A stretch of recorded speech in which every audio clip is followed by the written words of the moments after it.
Now recognize Ms. Van Duyne from the great state of Texas for 5 minutes. Thank you very much, Mr. Chairman, and thank you for holding this important hearing, highlighting how this proposed rule change will be detrimental to small businesses across the country and will lead to an increased risk to the American taxpayer. Just 4 weeks ago, we had the SBA Inspector General in this room where he shared the same concern we're hearing today.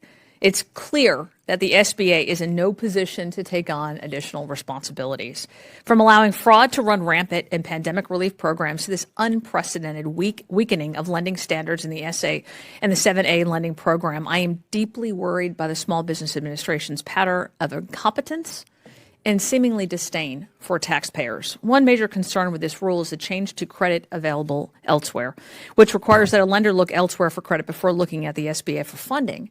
As for this proposed rule, SBA eliminated the requirement of providing the reason and instead moving towards a loan volume over loan quality. So, Mr. Wilkinson, I appreciate you being here, and I appreciate the testimony that you've provided so far and your answers to a number of questions. But I'm the co-chair of the Congressional Franchise Caucus, and I'm particularly concerned by the impact of this rule on our franchise small businesses, which are a vital part of our economy, especially in North Texas. Seeing as the SBA is going to stop publicizing the franchising directory that allowed lenders to quickly reference whether an entity qualifies for an SBA loan, are you concerned that this will make lenders more hesitant to lend to franchisees? It absolutely will. And you are correct. The franchise registry has been pulled down from the SBA website.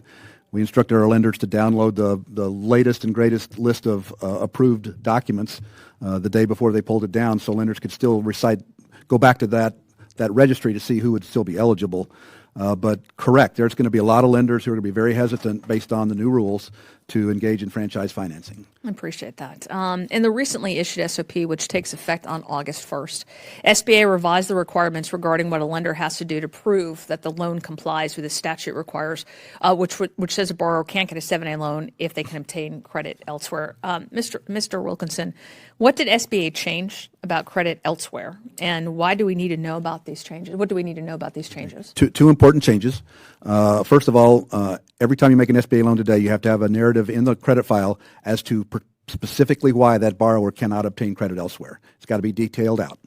The rule change has been made, in my opinion, to benefit the fintech group who wants a computer-driven algorithm, low-touch program. So they've made this a check-the-box exercise. So all you have to do is, as the lender, check a box, and it's done. Secondly, they have changed the personal resources test. Beforehand, if a borrower had significant personal wealth, that would be a source of funds that we would say had to be tapped first before borrowing on an SBA loan. That has been changed, so personal wealth is no longer an issue. So, yeah, rich people can get 7A loans. I appreciate you saying that. Mr. Kassar, you had mentioned earlier that not everybody who applies for a loan needs a loan. If we are going to turn to basically just checking a box now, do you think that the SBA or that these fintech lenders are going to be able to provide the same type of quality of service that you can by walking through everybody who applies for a loan, whether or not they need it, the level that they need it, and whether they can pay it back? Absolutely not. You have to remember that SBA lending, it's a work of passion. It's often more art than science. So it's underserved or served borrowers or across the spectrum. First thing you have to really ask them and understand is, what's this money for? What do you want to do it? What's your plan? How are you going to make more money? How do you propose to make more money with this loan than it's going to cost you to service? So you're saying you don't treat everybody the same?